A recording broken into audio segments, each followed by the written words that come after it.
I don't know, I don't keep up with all of the increase, but it seemed to me there's nothing going up any faster than hospital doctor bills and hospital bills. It's unbelievable what they charge. And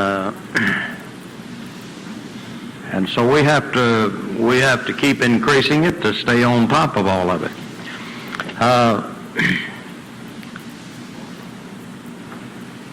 We never know when any of us are going to have problems or troubles that may be beyond us, and it just doesn't happen in our day. It evidently happened in the days of Paul when he said, bear ye one another's burdens. And then he said, bear your own burden, but to bear you one another's burdens. And even in the early church, as great as it was, some assemblies was not blessed financially and with food as other churches. And Paul writes to some of those churches it was better condition for them to help the other churches that were in need. And so down through the years, this body of people have been great to help one another. And so every once in a while, some brother has abundance of problems, troubles, sometimes financially, sometimes marital problems, and different kinds. And so every once in a while, we come to the rescue of a brother that's in need and can't do very much about it himself, but all of us doing something, we can help bear a brother's burden and lift a load. And as we're all acquainted with it, we don't all understand it, I guess, but it's more blessed to give than it is to receive. And we have a brother among us that, we have two brothers, and pastors of assemblies that this past year came to the death's door. We prayed for them all over the body, and their assemblies were praying for them, and they were both sick along about the same time and had a long stay in the hospital. But through doctors and medicine and all of their skill and us holding on to God for them, brought them through, and they're both here today. One of them was still carrying, he hasn't been in the ministry very long, that is full time, and he was carrying insurance still from the company he worked for. He kept his insurance. The other brother has been in the ministry longer, and strange thing, when you become a Pentecostal preacher, you about lose all you've had, if you had anything, and then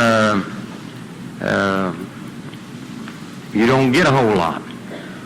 We don't draw very big wages.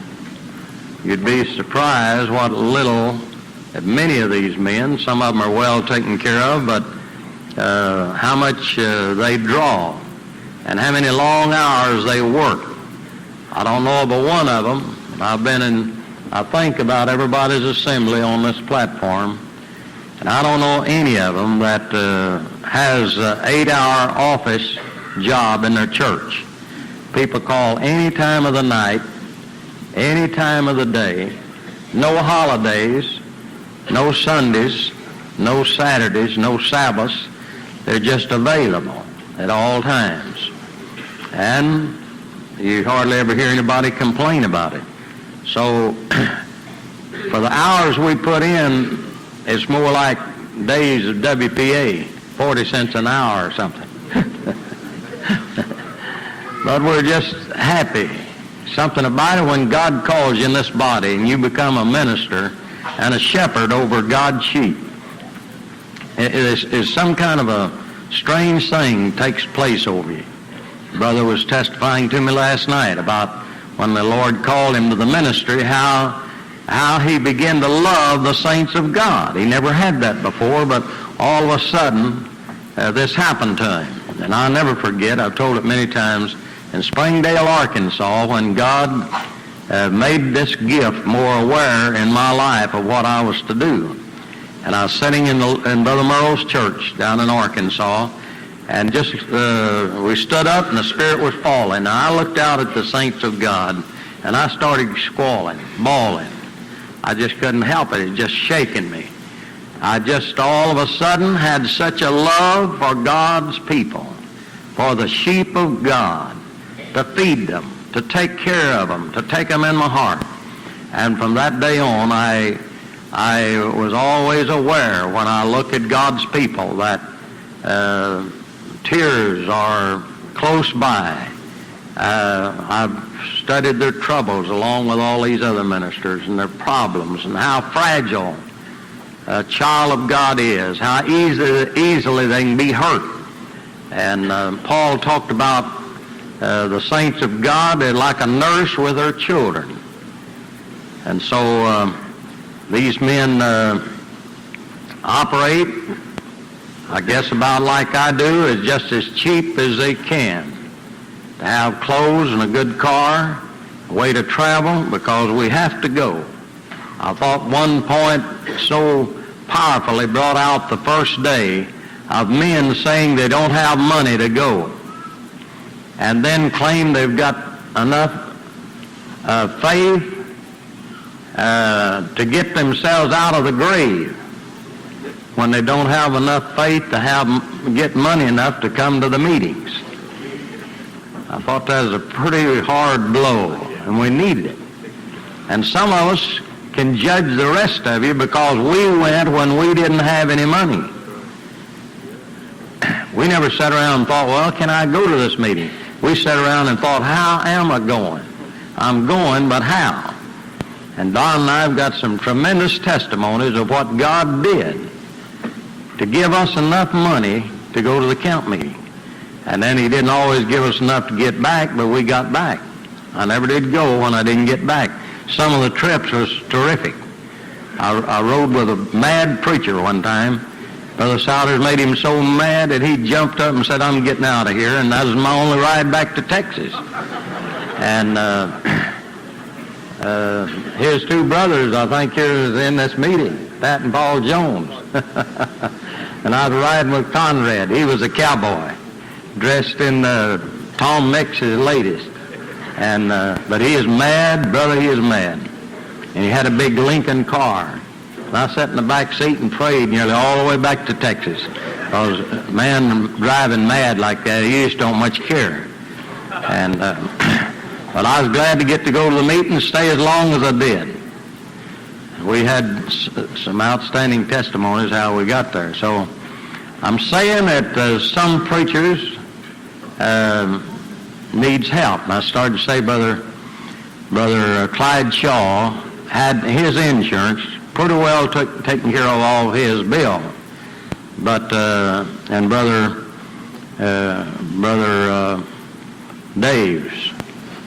Daves was in the hospital a number of weeks, and he had the hospitalization, but it's got its limits of how much it can pay. And when these bills run up, I don't know for sure how much these brethren, probably between $50,000 and $60,000. And the minister's fund has done what it's supposed to and what the contract calls for. But Brother Daves has got all this hanging over his head. And a minister that believes in paying his bills, this is difficult for you when you can't pay it and you owe and you don't know what you're going to do. And Brother Daves has proved to be a man of God among us. He's only when he is sick is the only meeting I can remember him missing in a number of years. And he labors there on the campground as people cook for the camp meeting. He got a wonderful assembly, and we just come out of a great meeting there last week in Wood River. So some of the brethren requested that we do it this way, that we see how many assemblies, how many of the pastors or any individual that want to give an offering and send it to Brother Daves in Wood River, Illinois. You find his address in the book, or we can give it to you on the board up there. But I'd just quickly here, I don't know what all is going to happen today, Man, wasn't that a meeting last night? Oh, Lord. Lord. I can't ever remember. I kept trying to feel where we were. I've been in second heaven several times, but it seemed like we went clear through it last night. I just tried to feel, where are we? It just seemed like the Lord just kept lifting us up and lifting us up and lifting us up. And there was just a lot of us didn't know what to do. We just couldn't make enough racket, couldn't holler loud enough, couldn't stomp your feet loud enough. And here was people getting the Holy Ghost and getting blessed. We had a little girl going home last night. She got the Holy Ghost on the way home. Come in the house from up at Brother Joe Sutmiller's church. She came in the house and came over hugging us. She just like this, about as drunk as her mom and daddy. And just speaking in tongues. Only 4 years old, but it just got all over her, and she's just shaking like this. Tears running down her cheek. Hey, we want to get offering. Let's. Lord.